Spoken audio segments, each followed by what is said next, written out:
For question number 2, our group got the equation y equal to 1 minus x squared. The range given is 0 to 1.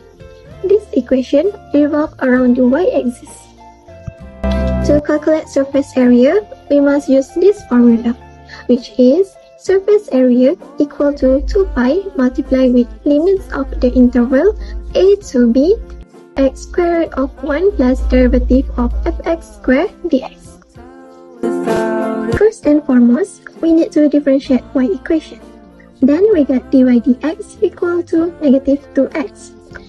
The value of dy dx will power by 2 so that it's easy to include in the formula. Since the limit of the interval has been given, 0 will be a and 1 will be b. After that, we substitute the a, b and dy dx square values in the formula. So the surface area for this equation will be 2 pi times with limits of interval 0 to 1 x squared root of 1 plus 4x squared dx.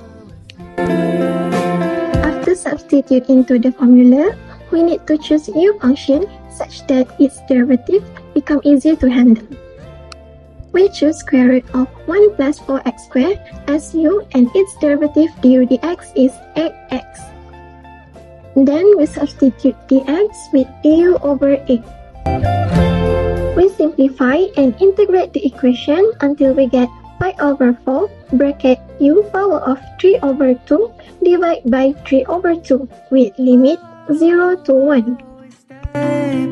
We need to substitute u back to x function because the integral's original limit, which is 0 to 1, were defined in terms of x. To get the final answer, we must enter the value of limits into x function as shown. Lastly, we got 5.33 as the final answer.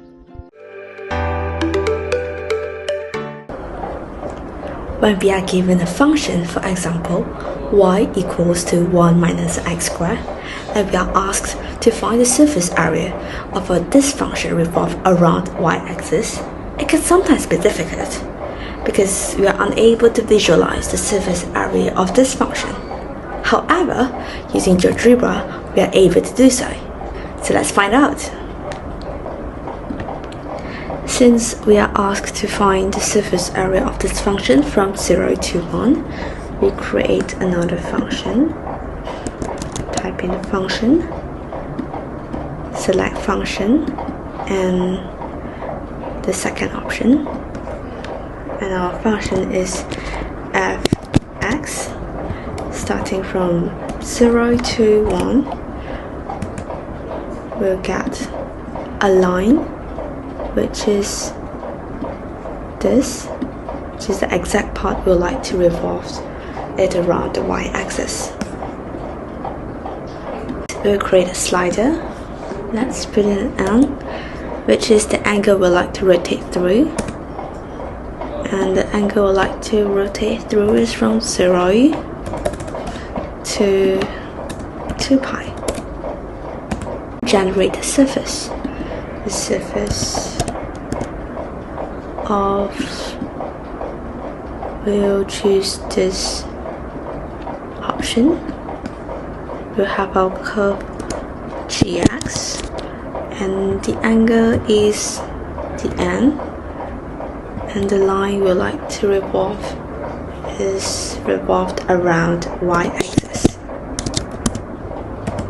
And there we go.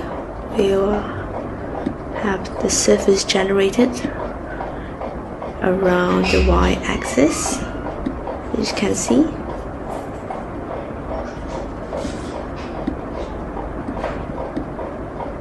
It's something like this. It's a solid generated around y-axis for the function 1 minus x squared from 0 to 1.